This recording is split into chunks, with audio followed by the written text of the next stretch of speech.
السلام عليكم ورحمة الله وبركاته. السلام عليكم ورحمة الله وبركاته.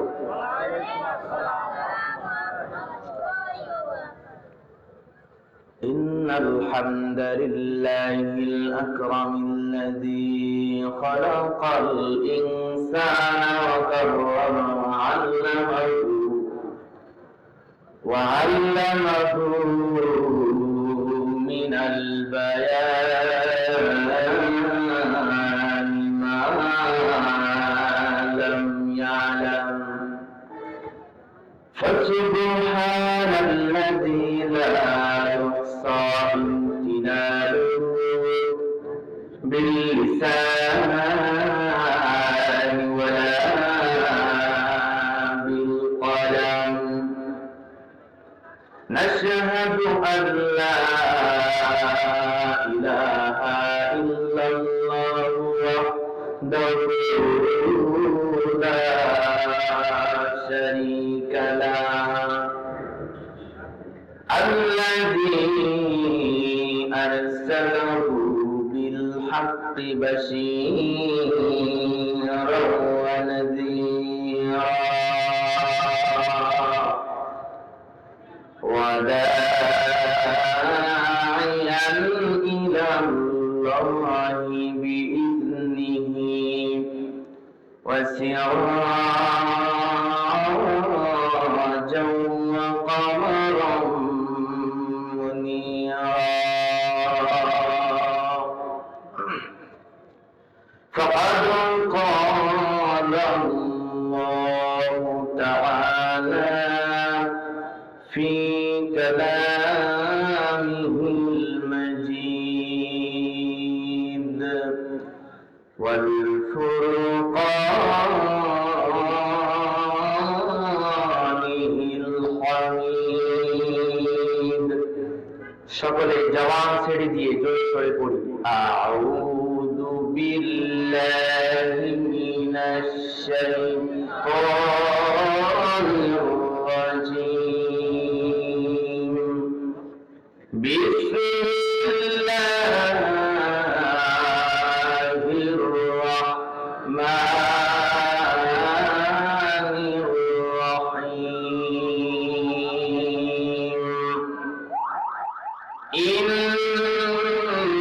إنما المؤمنون الذين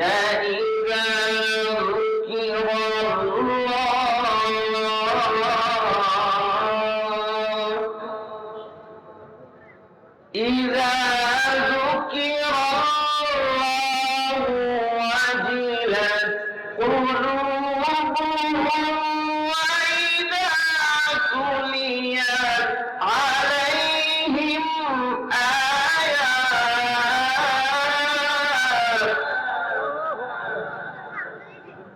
إذا ذكر الله وإذا تليت عليهم آياته زادتهم إيمانا وعلى ربهم يتوكلون.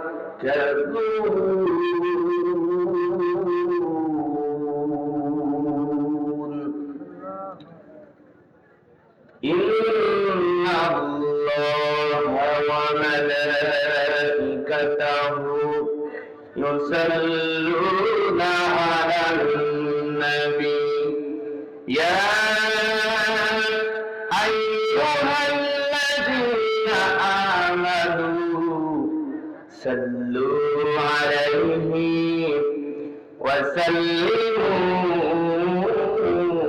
تسليما. اللهم صل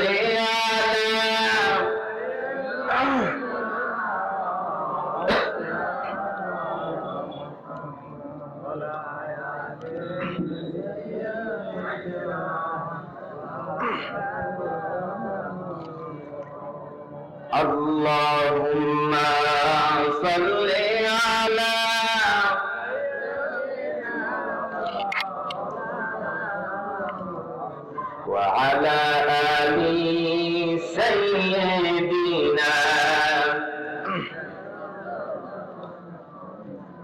হৃদয়ে মুহাম্মদ, চেতনায় মুহাম্মদ, জীবনে মুহাম্মদ, মরণে মুহাম্মদ, স্মৃতিতে তায়েফ আমার, স্মরণে মুহাম্মদ, বেদনার আমার, হৃদয়ে মুহাম্মদ, হৃদয়ে মুহাম্মদ, কত ব্যথা কত ভাবে সয়ে তুমি,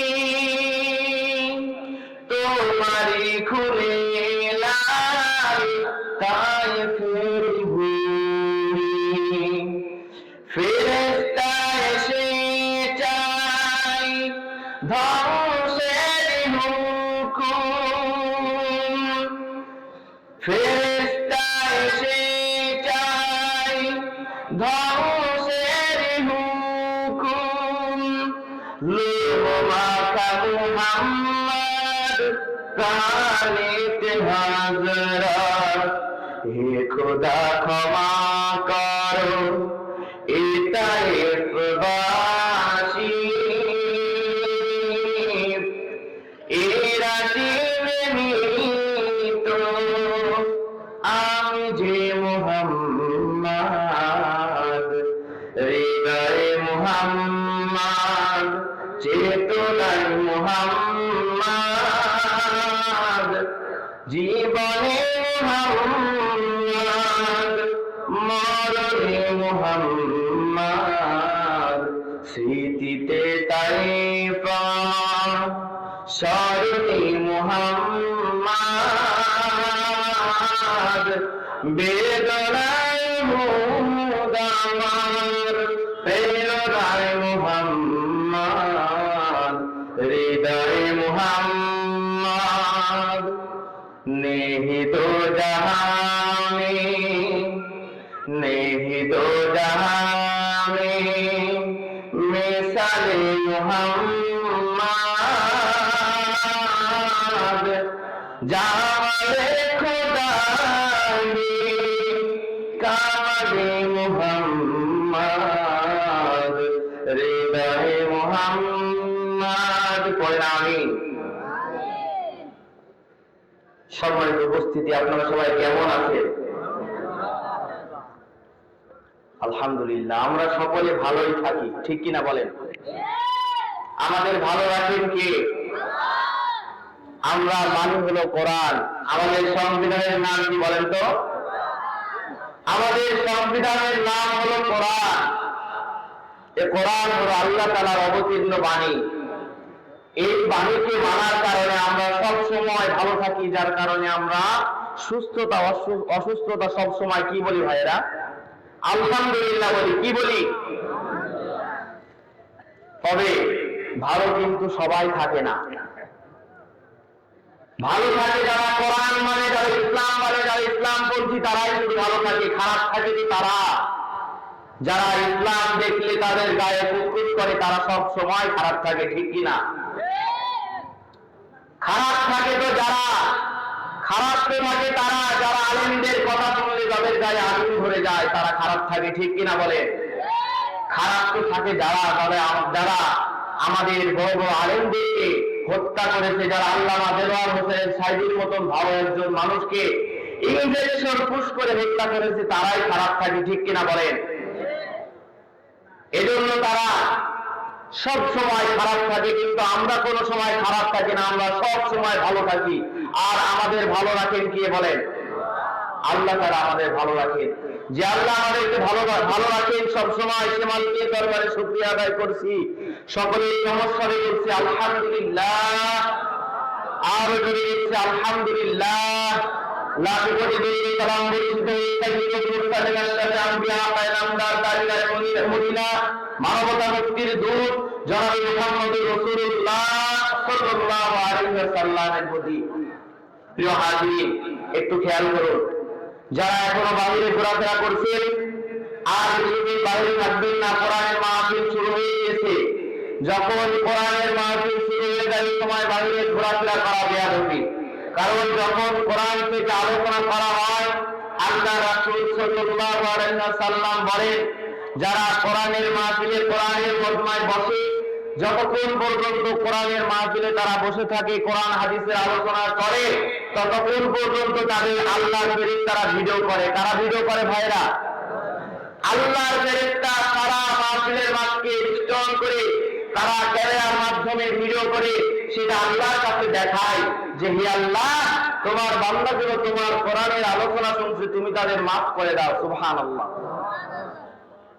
তাহলে আর বেশি ঘোরাফেরা না করে আমাদের আল্লাহর কোরআনের মাহফিলে এসে বসে যাওয়া দরকার। সম্মানিত হাজির, সময় সংক্ষিপ্ত বেশি ভূমিকাতে না গিয়ে মূল আলোচনায় চলে যেতে চাই। সেটা হলো, আমরা আজকে যে ময়দানে বসেছি, আজকে আমরা সকলেই মুক্ত মনে কথা বলবো এবং মুক্ত ভাবেই সকল কথা শুনবো। সে সুযোগ করে দিয়েছেন কে? আরো ধরে বলেন কে? আল্লাহর নাম নিতে কি আপনারা ভয় পান? আল্লাহর নাম নিতে ভয় পান? সম্মানিত ভাইরা আমার, কোরআনের কথা হবে। কিসের কথা? আমাদের আলোচকগণ আসবেন, কোরআন এবং হাদিস থেকে কথা বলবেন, এর বাইরে আর কোনো কথা হবে না। যদি কোরআনের হক কথাগুলো আমাদের সামনে বলে, তাহলে কি আমাদের গায়ে কারো গায়ে কি চুলকানি ধরবে ভাইরা? যদি কোরআন থেকে কথা শুনি কারো গায়ে চুলকানি ধরবে? যদি কোরআনের কথা শুনে কারো গায়ে চুলকানি ধরে, যদি কোরআনের কথা শুনে যদি কারো গায়ে মুচকা পড়ে যায়, যদি কোরআনের কথা শুনে কারো গায়ে যদি বেগুন খাওয়ার মতন চুলকানো শুরু হয়ে যায়, তাহলে মনে করতে হবে তারা ওই দলের লোক। ঠিক কিনা বলে? অতএব যতক্ষণ পর্যন্ত কোরআন থেকে আমরা আলোচনা শুনবো, ততক্ষণ পর্যন্ত আমরা কে উঠে যাব? আল্লাহ তাআলা কবুল করুক, বলছে আমিন। এই সুযোগ আমাদেরকে আল্লাহ তাআলা দান করেছেন। গত কয়েক মাস আগেও আমাদের এমন অবস্থা ছিল, একটা কথা বলতে হলে কয়েকবার ভাবতে হতো। ঠিক কিনা? কোরআনের কথা, হক কথাটা বলতে হলে আমাদের কয়েকবার ভাবতে হতো। কিন্তু আল্লাহ তাআলা এমন রহমত আমাদের উপর দান করেছে, যেই রহমতের বিনিময়ে আমরা এখন মুক্ত মনে কথা বলছি, আমাদের বাধা দেওয়ার আর কেউ নাই। বলছি আলহামদুলিল্লাহ। সম্মানিত হাজির, তাহলে এটার মানে কি আমরা স্বাধীনতা পেয়েছি? এটার মানে কি আমরা স্বাধীনতা পেয়েছি? আপনাদের কি মনে হয়? স্বাধীনতা এখনো আমরা পাইনি। আমরা পেয়েছি শুধুমাত্র বাক স্বাধীনতা। কি পেয়েছি বলেন? কথা বলার ক্ষমতা পেয়েছি। তবে যদি আমরা এই কথা বলার ক্ষমতাকে কাজে না লাগাই, যদি এখনো আমরা চুপ করে বসে থাকি, যদি এখনো মনে করি যে আমরা আর কিছুক্ষণ চুপ করে বসে থাকি, আমাদের সুযোগ তো এখন মাঠ ফাঁকা, এখন যা ইচ্ছা তাই, তাহলে তখন হঠাৎ করে এসে দেখবে যে আবারও কেউ যেন ছো মেরে এসে আমাদের ক্ষমতা থেকে নিয়ে চলে গেছে। একটা গল্প শুনেছিলাম যে দুইটা কুকুর একটা হাড় নিয়ে মারামারি করছে। তো দুই দিক থেকে মারামারি করতে করতে হাড়টা এক সাইডে পড়ে গিয়েছে, মাঝখানতে একটা বিড়াল হাড়টা নিয়ে দৌড় মেরেছে। এদিকে কুকুর দুটা মারামারি করতে করতে নাজেহাল অবস্থা। তো ভাইরা একটু চিন্তা করে বলেন তো, কুকুর দুইটা মারামারি করার পর যে কুকুরটা জিতে যাবে সে মনে হয় হাড়টা আবার ফেরত পাবে? পাবে বলেন? কখনোই ফেরত পাবে না। তারা যদি মারামারি না করে ভাগাভাগি করে সেটা খেত, তাহলে কোনো সময় তাদের হাতটা বিড়ালে নিতে পারত না। সম্মানিত ভাইরা আমার, আমরা হলো মুসলমান বাঘের জাতি, আমরা হলো মুসলমান সিংহের জাতি। আল্লাহ দেওয়ার হুসাইন সাইদ বলেছেন, বিড়ালের মতন 500 বছর আমরা বাঁচতে চাই না, আমরা সিংহের মতন 1 ঘন্টা বাঁচতে চাই। আপনারা কি চান ভাইরা? যদি আমরা সিংহের মতন 1 ঘন্টা বাঁচতে চাই, তাহলে আমাদের চুপ করে বসে থাকা আর সময় নাই। কোরআনের দাওয়াত প্রত্যেকটি মানুষের কাছে আমাদের পৌঁছে দিতে হবে। ঠিক কিনা বলে? লক্ষ্য করুন সম্মানিত হাজিরিন,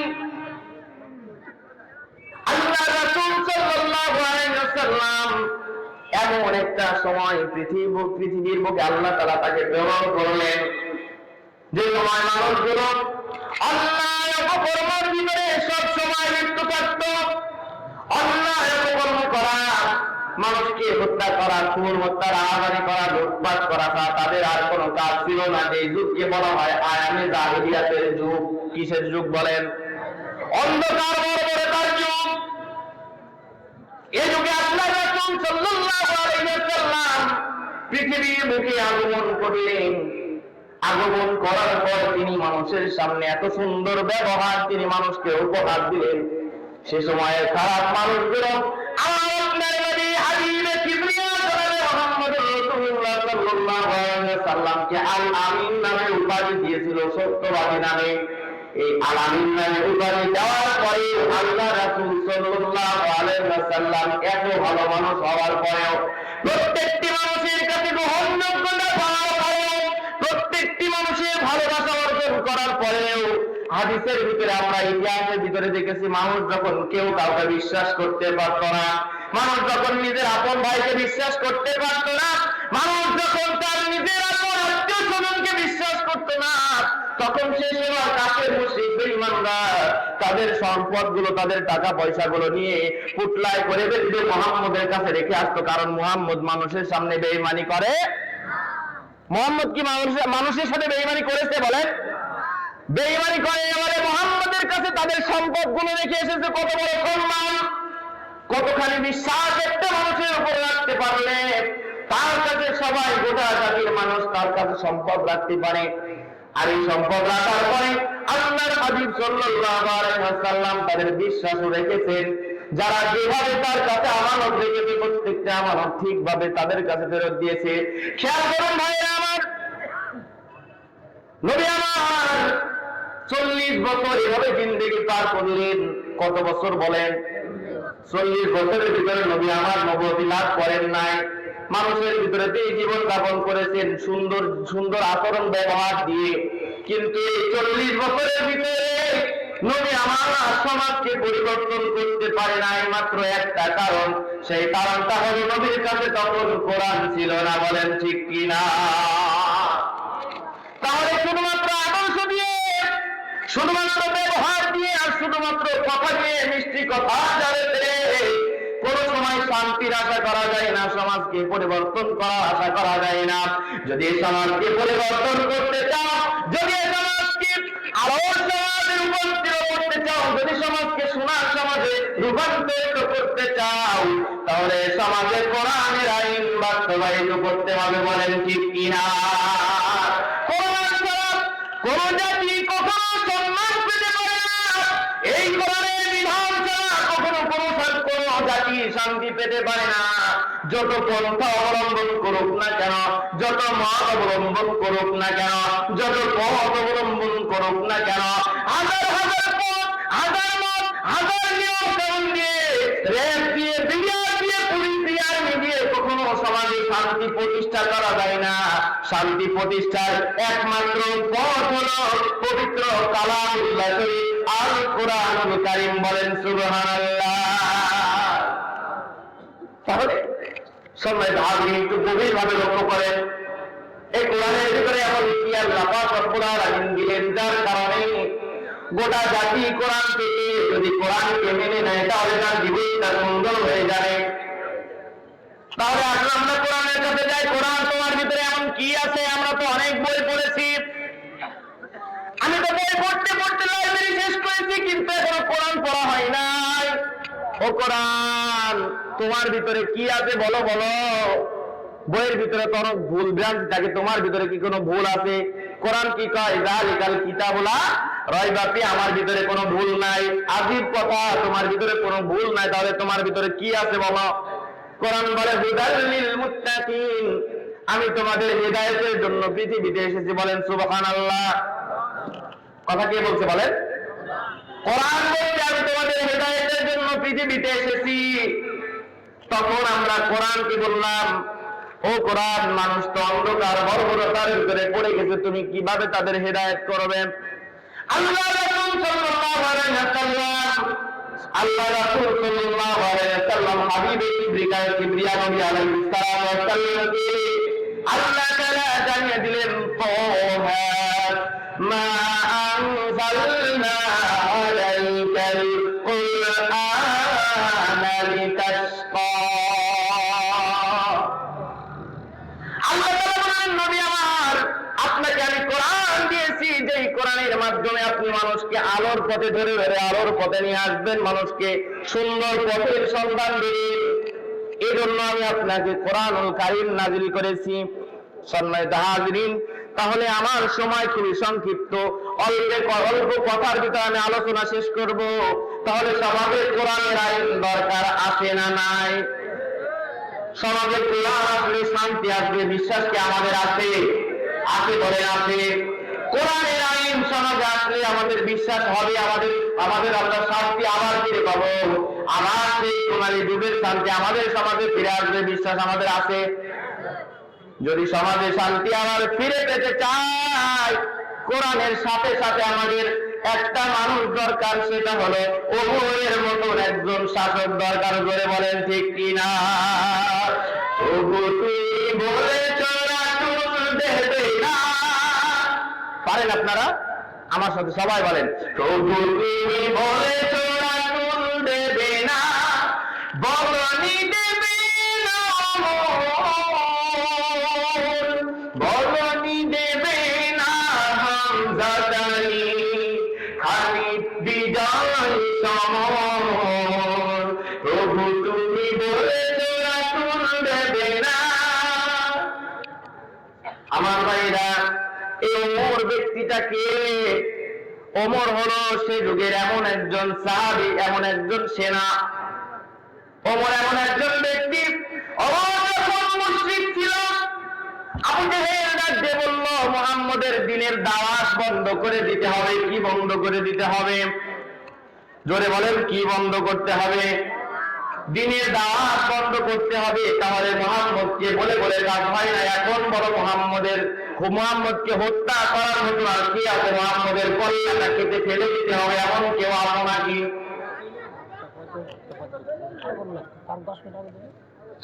সম্মানিত হাজিরিন, তাহলে মুহাম্মদের মাথা কাটার জন্য যখন ভরা মজলিসের ভিতরে বলেছিল, একটা মানুষ হাত তুলে নাই, হাত তুলেছে ওমর। কে হাত তুলেছে? ওমর হাত উঁচু করেছে যে আমি মুহাম্মদের মাথাটা কেটে নিয়ে আসবো। আর এদিকে আল্লাহ রাসূল সাল্লাল্লাহু আলাইহি ওয়াসাল্লাম আল্লাহর কাছে হাত তুলে বলে, মালিক, আমার ইসলাম ধর্মের ভিতরে তুমি মক্কার ভিতরে তাতে ওমর এবং আবু জেহেল দুইজনের ভিতরে একজনকে তুমি আমাকে দাও। আল্লাহ তাআলা দোয়া করে ওমরের জন্য হিদায়াত দেবেন। ওমরকে বলেন সুবহানাল্লাহ। সম্মানিত হাজিরিন, ওমর ইবনুল খাত্তাব রাদিয়াল্লাহু তাআলা আনহু এইবার তিনি রাতের আধারে তরবারি নিয়ে মুহাম্মদের মাথা কাটার জন্য চলে যাচ্ছে। বলে নাউযুবিল্লাহ। কত বড় মূর্খ হলে, কত বড় জাহেল হলে নবীর মাথা কাটার জন্য যায়, কিন্তু এখানে তার হেদায়েত রেখে দিয়েছে আল্লাহ পাক রব্বুল আলামিন। বলেন সুবহানাল্লাহ। আল্লাহ রাব্বুল আলামিন এইবার মুহাম্মদ সাল্লাল্লাহু আলাইহি ওয়াসাল্লামের মাথা কাটার জন্য যখন ওমর চলে গেল, নবী আমার মসজিদের ভিতরে দাঁড়িয়ে দাঁড়িয়ে নামাজ আদায় করতেছিলেন, নামাজ তেলাওয়াত করতেছিলেন।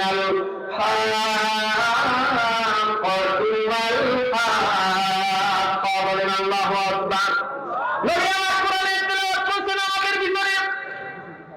আল্লাহু আকবার, এত সুন্দর মধুর তেলাওয়াত।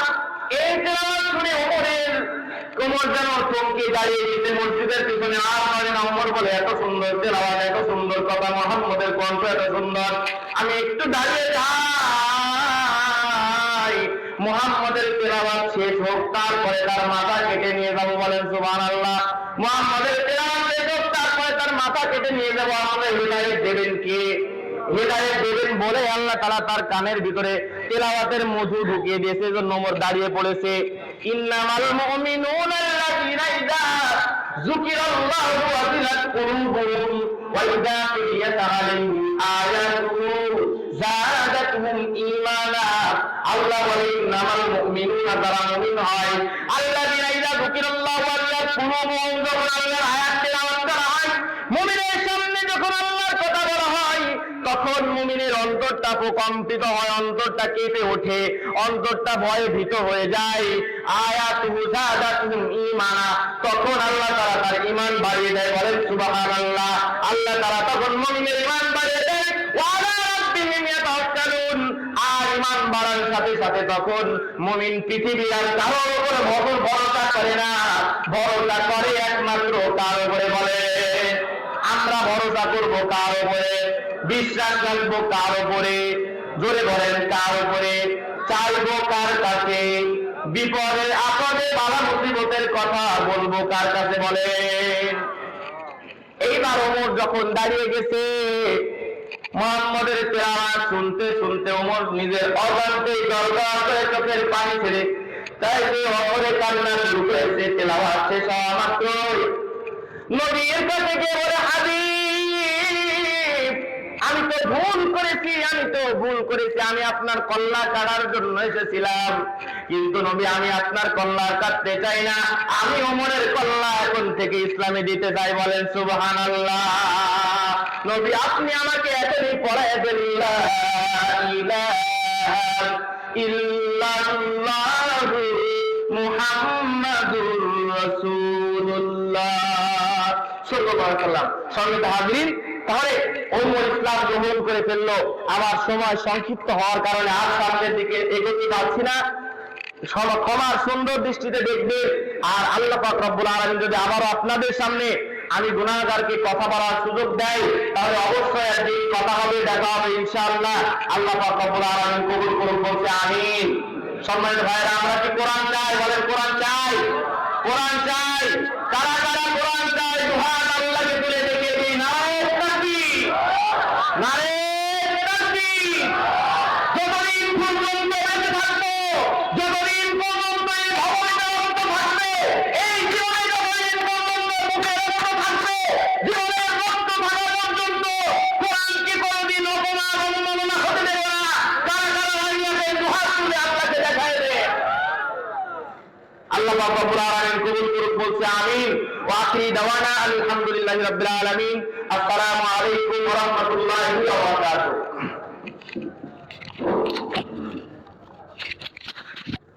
ধন্যবাদ হযরত এইচ.এম. আব্দুল্লাহ আল মামুন সাহেবকে কোরআন ও হাদিস থেকে আলোচনা করবার জন্য। সম্মানিত উপস্থিতি, আপনারা নিশ্চয়ই অবগত আছেন আল মদিনা দাখিল মাদ্রাসা ও প্রাইভেট হেলথ সেন্টার উদ্যোগে আজকে তাফসীরুল কোরআন মাহফিল